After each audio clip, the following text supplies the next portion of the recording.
আপোনালোকে ভাবে নহয় অতুনু ভূঞা বহুত ভাল মানুহ, কিন্তু এই অভদ্ৰটোৰ কমেণ্ট চাওকচোন। কমেণ্ট চালে বহুত আপোনালোকে আলোচনা গম কৰিলোঁ, পাব। বহুত সমালোচনা কৰিলোঁ, তথাপিও কিন্তু এই চেলেকা আৰু চেলেকীৰ স্বভাৱ সলনি কৰিব নোৱাৰিলোঁ।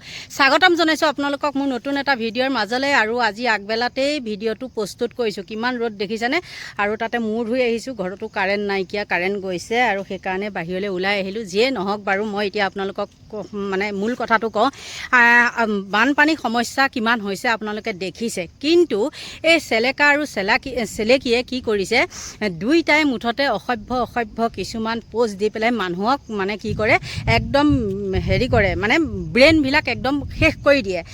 আজি মই এটা কমেণ্ট দেখিলোঁ, এই চেলেকাক যে মই কওঁ ইয়াৰ স্বভাৱ চৰিত্ৰৰ পৰা আদি কৰি যে একেবাৰে লেতেৰা বুলি যে কওঁ, একদম আপোনালোকক মই প্ৰমাণ সহকাৰে দিম আজি। এজন মানুহক সি এনেকুৱা বেয়াকৈ, তাকো শৰ্মা বুলি এজন মানুহক ইমান বেয়াকৈ কমেণ্ট কৰিছে। আপোনালোকে কওকচোন, এই বুঢ়া বয়সত ইয়াৰ স্বভাৱ কেনেকুৱা হ'ব লাগিব? আচলতে বানপানীৰ সময়ত কাৰো মন মগজু ঠিক নাই। আপোনালোকৰ কেনেকুৱা নাজানো, কিন্তু দেই মোৰ একেবাৰে ঠিক নাই। নিজকে মানে সেইবিলাক মই আচলতে যাব পৰা নাই যে, মোৰ সেইটোৱে মানে দুখেৰে আৰু বেছি ভাৰাক্ৰান্ত কৰি তুলিছে। আৰু তাৰপিছত যদি এই অসভ্যবিলাকৰ এনেকুৱা কিছুমান পোষ্ট দেখা পাওঁ, তেন্তে হ'লে বহুত বেয়া লাগে। এতিয়া চেলেকাৰ সেই যিটো পোষ্ট মই আপোনালোকক লগাই দিম, মই থাম্বনেইলতো লগাই দিম, আৰু পৰাপক্ষত মই ভিডিঅ'টোৰ মাজতো দিবলৈ চেষ্টা কৰিম। আপোনালোকে চাব যে এনেকুৱা এটা বোলে কি একেবাৰে কিছুমানে যে হেৰি কৰে, মানে বাতৰি পঢ়ে যে চিফ কমিশ্যনাৰ এনেকৈ যে কয় যে, এইটোৰ নামটো লৈ এই অভদ্ৰটো কীটাণুৰ নামটো লৈ পেলাই যে কয়, কোৱাৰ পিছত একদম এনেকুৱা কোবাবলৈ মন যায় নহয়। এইটো মানুহ হ'লনে? আপোনালোকে নিজে চাই ল'বচোন। এনেকুৱা কমেণ্ট বাৰু মানুহক কৰিব পাৰেনে? ইমান অসভ্য, ইমান অভদ্ৰ। ইয়াৰ ওচৰত যদি ছোৱালী বোৱাৰী কোনোবা যদি তাক সুৰক্ষিত কৰি ৰাখিবৰ কাৰণে হৈ যায়, মানে কয় নহয় বোলে, থৈ গ'লোঁ নৰীয়া ওচৰত পাওঁহি নৰীয়া ওপৰত। মানে সুৰক্ষা দিয়াতকৈ কি কৰিব, জাপ মাৰি ওপৰতহে উঠিব। আপোনালোকক মই কৈ থলোঁ, ক'ব নালাগে, কিন্তু তথাপিও এই কমেণ্টটো দেখি পেলাই আপোনালোকৰ ওচৰত মই ক'বলৈ বাধ্য। বন্ধু বান্ধৱীসকল, এনেকুৱা অসভ্য এইটোৱে।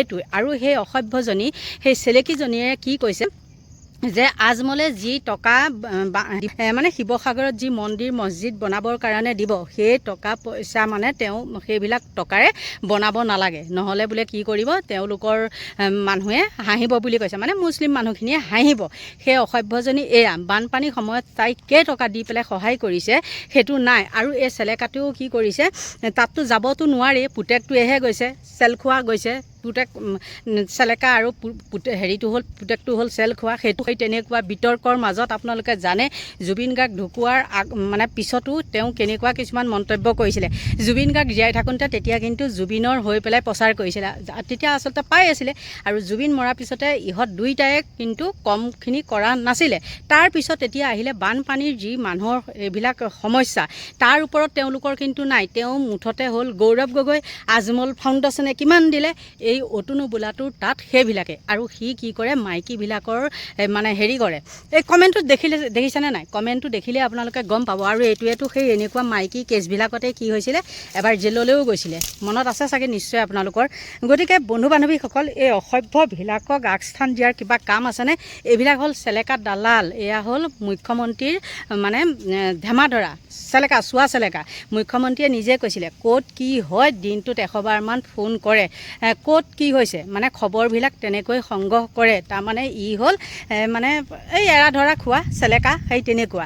আৰু ভাবি আছিলে কি, মই এইবাৰ টিকেটৰ আশা কৰি আছিলে। আপোনালোকে গম পায় নে নাপায় নাজানো, কিন্তু তেওঁক নিদিলে, মুখ্যমন্ত্ৰীয়ে টিকট নিদিলে। আৰু সেইটো কাৰণে তেওঁ এতিয়া চুপচাপ বহি পেলাই দিনটোত 100 বাৰমান মুখ্যমন্ত্ৰীক হওক বা বেলেগ সাংবাদিক হওক, আৰু এটা আছে ইয়াৰ লগতে কিবা জয়ন্ত কুমাৰ ডেকা নে কিবা এটা, সেইটোও কম অসভ্য নহয়। মানুহক বেয়া কমেণ্ট কৰি ফুৰে। আৰু ভাল মানুহৰ তাত মানে ভাল মানুহৰ মুখত তেনেকুৱা জানো আহে?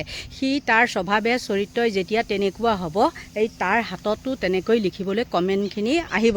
গতিকে বন্ধু বান্ধৱীসকল, আচৰিত হৈছোঁ, মানুহে ইমান তেওঁক হেৰি কৰিছে, তেওঁক বুলি নহয়, তাক হয়, তাক এনেকুৱা কথা কিছুমান মানে তেওঁ সেই কমেণ্টটো যেতিয়া কৰিছে, থকা সৰকা কৰি দিছে। আৰু লাজ পায়নে নাপায়? ইমান বেইচা হ'ব লাগেনে মানুহবোৰ? তাকো বুঢ়া বয়সত মুখৰ ফেনগুটি ওলাই থাকে, কুকুৰেও নুমুতে বুলি পাৰি। সঁচা কথা কৈছোঁ, মই যিটো খঙত কথা কৈছোঁ, তাৰ মুখত কুকুৰেও নুমুতে। আৰু সেই কুকুৰে নুমুতাটো মুখত ফেনগুটি উলিয়াই লাজ নাপায়। মাইকী ঘৈণীয়েকে এইবিলাক দেখেনে নেদেখে নাজানো। তাৰপিছত কি হয়, সেইবিলাক কৰি পেলাই মানে চিৰিয়েল ভাইৰেল হ'বলৈ বিচাৰে কমেণ্টবিলাক কৰি পেলাই। গতিকে আৰু কি ক'ব, লাজো লাগে মানে মুখলৈ মানে যি কথা আহিব নালাগে সামাজিক মাধ্যমত সেই কথাবিলাকো মুখলৈ আহে। আৰু এই অসভ্যকেইটাৰ এইকেইদিন সেয়াই, তেওঁলোক মানুহ খিঠাৰ হয় নাই, তেওঁ এতিয়া কৰি আছে ৰাজনীতি হৈ থাকোঁতে কেইদিন একদম পূৰা লাগিলে গৌৰৱ গগৈ গৌৰৱ গগৈ গৌৰৱ গগৈ তেনেকৈ লাগিলে। তাৰপিছত যেতিয়া পানীখিনি এতিয়া শুকাইছে, মানুহবিলাক তাত মানে লাগি আছে, তেতিয়া তেওঁলোকে ৰাজনীতিকৰণত লাগি গ'ল। আৰু ই অসভ্যই সেইখিনি কৰিছে। তাত চাবচোন বানপানী সাহাৰ্য দিয়াৰ নামত কিবা কিবি নামত এটা দুটা পোষ্ট কৰে, তাকো বিতৰ্কমূলক। এই অসভ্যজনীটো আছে, দুইটাই আচলতে চাৰি কৰাই দিবগে মানে আৰু দেই। তেহেঁতৰ স্বভাৱ চৰিত্ৰ দেখি পেলাই কি ধৰণৰ কেনেকুৱা মানুহ কেনেকৈ জীয়াই আছে ভগৱান জানে। ইহঁতৰ টোপনি আহে নাই?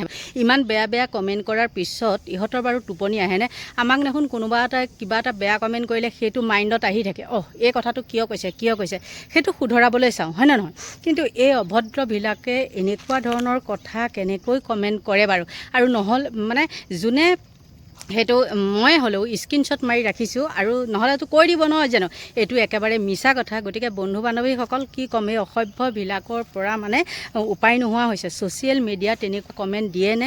তাতে বোলে সি একেবাৰে জাৰ্নেলিষ্ট বোলে কিবা কিবি এনেকৈ ঢেৰ কয়, নিজকে নিজে মানে ফুবদাং খুদাচাং বুলি কয় যে, ফুবদাং খুদাচাং। সেই টকা থাকিলে নহ'ব, তোৰ সন্মানটোও লাগিব। ভিখাৰী মানুহেৰো সন্মান আছে, সি ভিক্ষা কৰি খাব পাৰে কিন্তু তাৰ সন্মান আছে, মানুহক মূৰ তুলিব পাৰিব। আৰু তোৰ দৰে যিমানেই টকা পইচা নাথাকক, যিমানেই যি নাথাকক, কিন্তু মূৰ তুলি ক'ব নোৱাৰিবি। কালিলৈকে তই যদি মোক ক'ৰবাত পাই যাওঁ, মই যদি তোক কওঁ তইনো এইটো কমেণ্ট কৰনে, তই কিন্তু মোক মূৰ তুলি কথা ক'ব নোৱাৰি, গম পাইছা নাই? মই একদম চুঙা চাই সোপাটো দি থৈ গুচি আহিম। বন্ধু বান্ধৱীসকল আপোনালোকে চাই লওক কি কমেণ্ট কৰিছিলে সি।